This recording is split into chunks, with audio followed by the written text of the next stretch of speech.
Assalamualaikum warahmatullahi wabarakatuh. Nama saya Iksan Holili, NPM 33341600081. Kami di sini akan mempresentasikan hasil kerja kelompok kami dari tugas perencanaan industri metalurgi yang berjudul PT Tintrans Indonesia, yang beranggotakan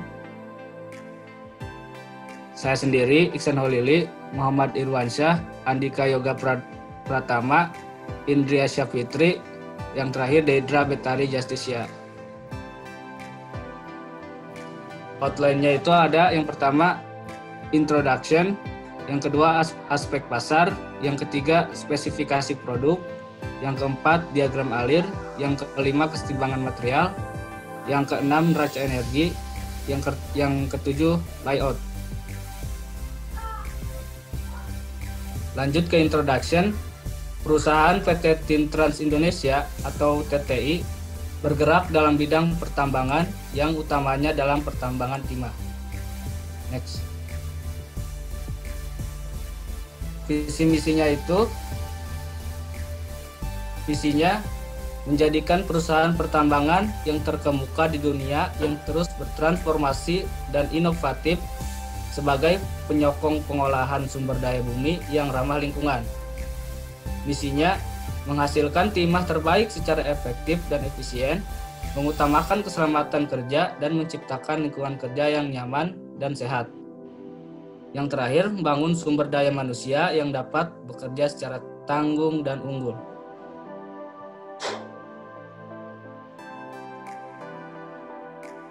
Latar belakang perusahaan yaitu timah merupakan salah satu bahan galian logam yang termasuk kategori mineral berharga yang ada di Indonesia. Indonesia sendiri merupakan negara produsen timah terbesar kedua di dunia setelah Tiongkok, sebesar 26% dari jumlah produksi timah dunia. Wilayah penambangan timah di Bangka Belitung meliputi tambang di darat hingga tambang di laut. Jenis endapan timah yang ditambang umumnya merupakan jenis endapan sekunder, dengan mineral utamanya biji timah berupa kasiterit. Dengan warna hitam kecoklatan, Bangka Belitung diperkirakan memiliki cadangan mencapai 7 juta ton dan merupakan mineral berharga ataupun tailing dari kegiatan penambangan timah. Mineral-mineral itu menjadi produk samping atau slag pengolahan biji timah di kepulauan tersebut. Oke, next.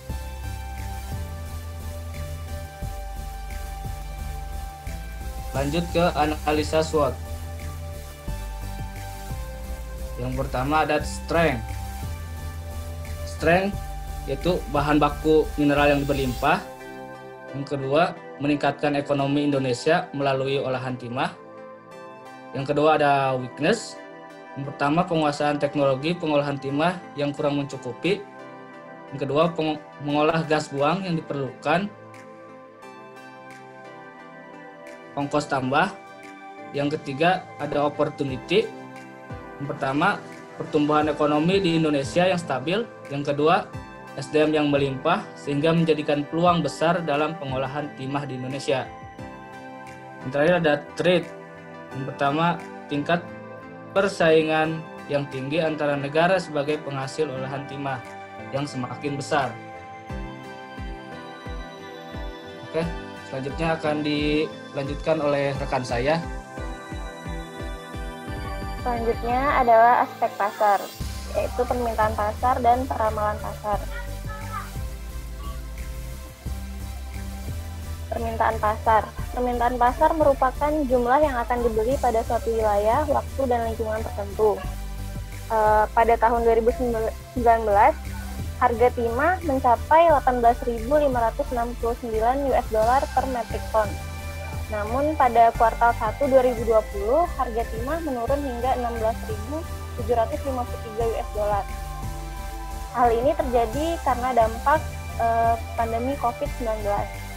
Lalu penggunaan timah dalam industri seperti yang terlihat pada diagram berikut, sebagian besar digunakan untuk solder, kemudian ada tin plate, chemical, bass and bronze, dan glass, dan lain-lain. Kemudian pada bulan Agustus lalu, harga timah ini mulai membaik hingga mencapai 18.270 US dollar. Lalu di bulan Oktober kemarin meningkat hingga 18.569 US dollar. Pada tahun 2019, data penjualan timah di Indonesia mencapai 76.000 ton, sehingga dapat kita hitung jumlah permintaan pasarnya yaitu sekitar 1.411.244.000 US dollar atau setara dengan 20,7 triliun rupiah.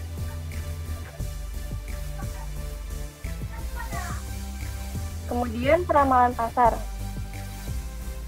Peramalan pasar untuk penjualan timah dapat kita lihat dari data tahun 2014 sampai 2019 sebagai berikut. Pada tahun 2014, penjualan timah mencapai 28.150 ton. Kemudian di 2015, 28.031 ton, 2016, 24.356 ton, 2017, 30.849 ton, 2018, 34.044 ton. Kemudian pada 2019, penjualan ini meningkat tajam menjadi 76.989 ton. Kemudian kita lakukan metode forecasting sehingga didapatkan persamaan Y sama dengan 37.070 ditambah 3.838,96 X. Sehingga jika diproyeksikan didapatkan peramalan pasar dari tahun 2020 sampai 2027 seperti yang tertera pada tabel berikut.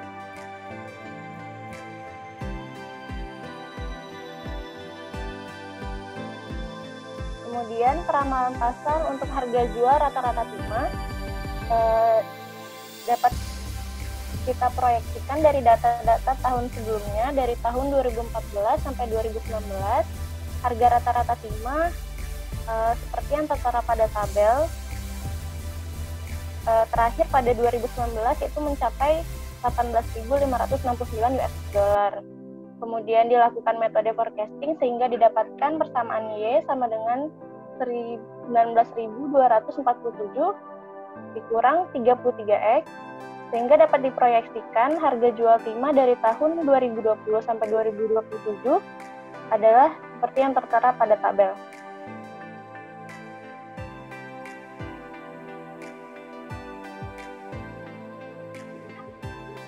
Kemudian dapat dihitung peramalan pasar untuk nilai penjualan timah dari tahun 2020 sampai 2027 dengan mengalihkan angka penjualan timah dengan harga jual rata-rata sehingga didapatkan nilai penjualannya seperti yang tertera pada tabel. Berikut ini merupakan spesifikasi produk dari perusahaan kami. Yang pertama ada kandungan SN paling tinggi yaitu 99,7% dari besi paling tinggi 0,05%. Yang kedua ada satu atau lebih unsur tambahan untuk paduan dengan persentase kadar sebagai berikut. Yang pertama ada perak dengan kadar 0,1%, tembaga dengan kadar 0,1%, bismut dengan kadar 0,1%, timbal dengan kadar 0,1%, nikel dengan kadar 0,03%, germanium dengan kadar 0,05%, antimoni dengan kadar 0,1%, zinc dengan kadar 0,1%, dan indium dengan kadar 0,1%. Lalu ada bentuk timah solder. Yang pertama ada kawat yang memiliki diameter paling tinggi 3 mm. Yang kedua ada solder bar extrude dan casting atau canai yang memiliki panjang maksimal 330 mm dan kurang lebih 5 mm. Terus ada lebar maksimal 20 mm, tebal maksimal 10 mm, dan berat maksimal 1 kg per unit. Berikut ini merupakan diagram alir dari proses produksi. Yang pertama ada konsentrasi. Pada tahap ini, biji timah dilakukan operasi peningkatan kadar timah dengan menggunakan alat si concentrator yang semula-mula biji timah memiliki kadar rawa sekitar 20%. Lalu ada smelting. Pada tahap ini, proses reduksi dari konsentrat biji timah pada temperatur tinggi menjadi logam timah. Prinsip reduksi melepas ikatan oksigen yang terdapat mineral kasiterit. Reduktor yang digunakan pada reduksi ini adalah gas CO. Pada proses smelting terdiri dari dua tahapan, dengan alat yang digunakan yaitu smelter. Yang pertama adalah peleburan konsentrat timah yang menghasilkan crude tin dan terak 1 atau slag. Kadar timah pada terak 1 ini sekitar 20%. Pada tahap ini, umpan yang dilebur adalah konsentrat biji timah. Terak 1 kemudian dilebur kembali di peleburan tahap kedua yang menghasilkan senyawa Fe, Sn yang disebut hard head, dan terak 2 dengan kadar Sn kurang dari 1%. Hard head menjadi bahan baku untuk peleburan tahap 1. Terus proses selanjutnya yaitu refining. Crude tin dari proses peleburan tahap 1 dibawa ke proses ini. Kandungan timah dalam crude tin adalah Sn lebih besar dari 90%, dan sisanya adalah pengotor seperti As, Pb, Ag, Fe, Cu, dan Sb. Pemurnian timah dari pengotornya dilakukan dengan kettle refining, eutectic refining, dan electrolytic refining. Pemilihan teknologi untuk proses ini adalah berdasarkan tingkat kemurnian logam timah yang diinginkan. Setelah melewati tahap ini, kemurnian logam timah dapat mencapai 99,93%. Selanjutnya yaitu perhitungan raca material. Di sini kita bisa mengetahui bahwasannya perusahaan telah melakukan penelitian beneficiasi biji timah yang berasal dari tambangnya. Dari hasil penelitian laboratorium diketahui bahwa biji timah tersebut paling mudah dikonsentrasikan dengan cara digging. Adapun kapasitas pabrik yang akan dibangun adalah 5 ton konsentrat biji timah per jam. Selanjutnya yaitu menentukan perhitungan raca bahan dan per jam pabrik yang akan dibangun dengan asumsi recovery Sn pada sistem unit jig 2 sebesar 90%. Di sini kita bisa mengetahui bahwa untuk skema dari perhitungan raca material sendiri yaitu seperti ini, menggunakan 2 unit jig. Yang pertama yaitu unit jig 1 dan yang kedua adalah unit jig 2. Selanjutnya yaitu feed yang masuk sebesar 20% Sn. Diolah dengan unit jig 1 menghasilkan tailing 1 40% Sn dan konsentrat 1 diolah lagi di unit jig 2 menjadi konsentrat 2 sebesar 80% Sn.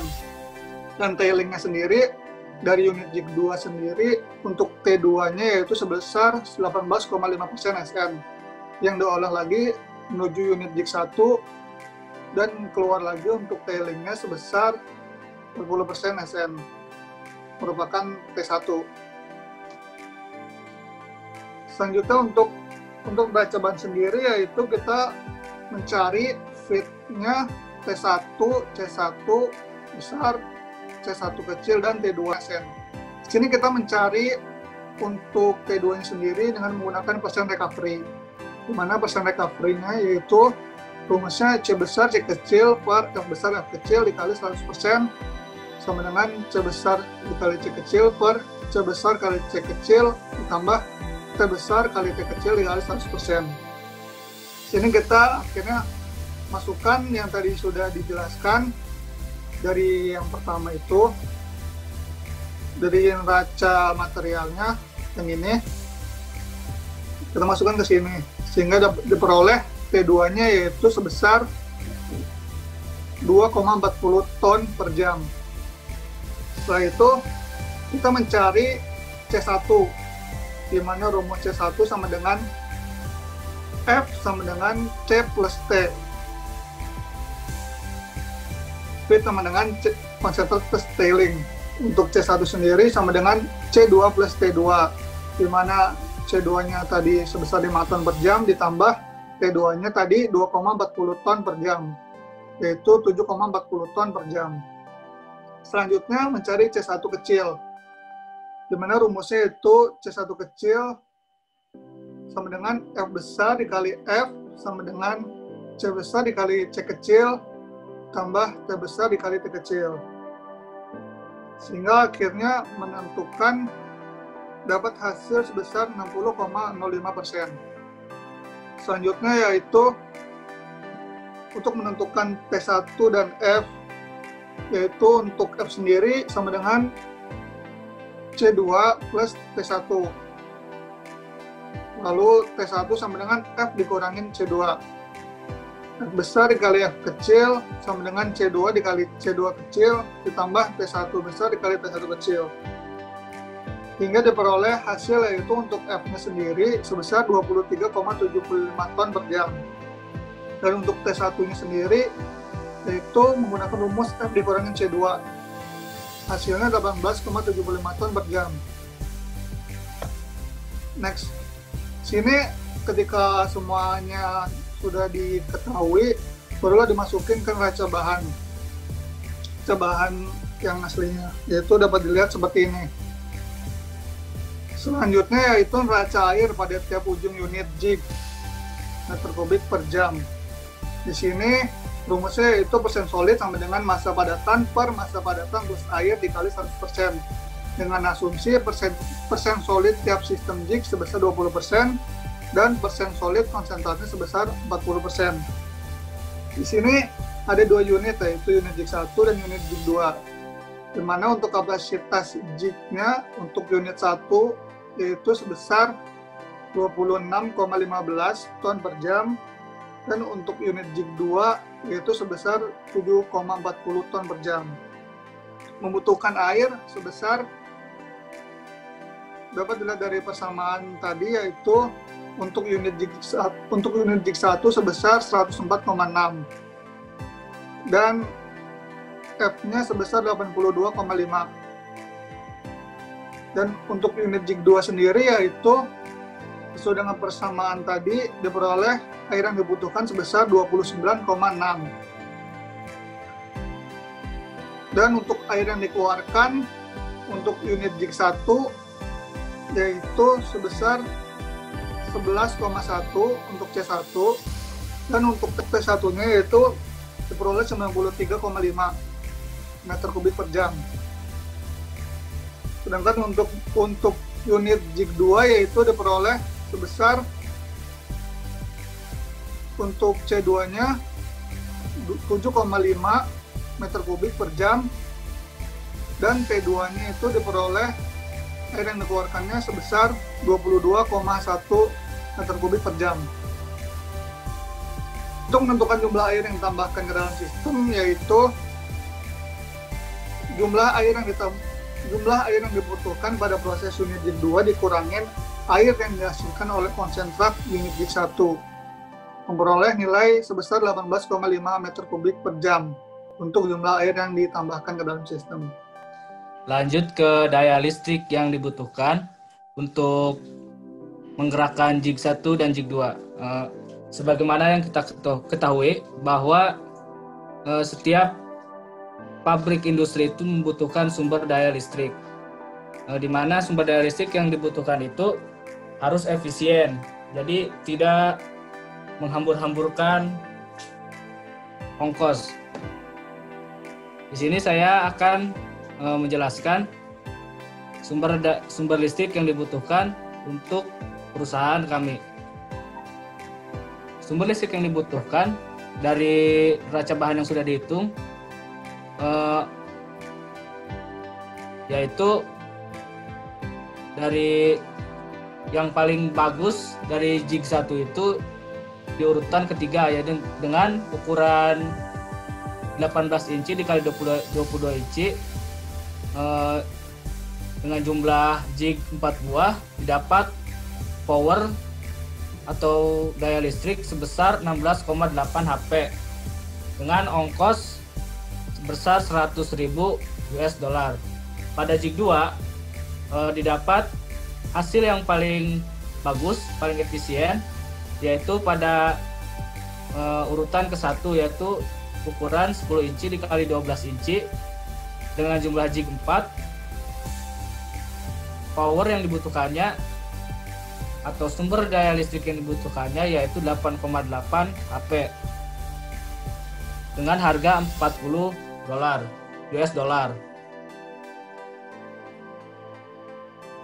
Kita akan dengan seperti itu kita jumlahkan dari kedua jig ini, yaitu daya dari jig 1 ditambah jig 2 yaitu 16,8 ditambah 8,8 akan dihasilkan 25,6 HP yang artinya sama besar dengan 19,0976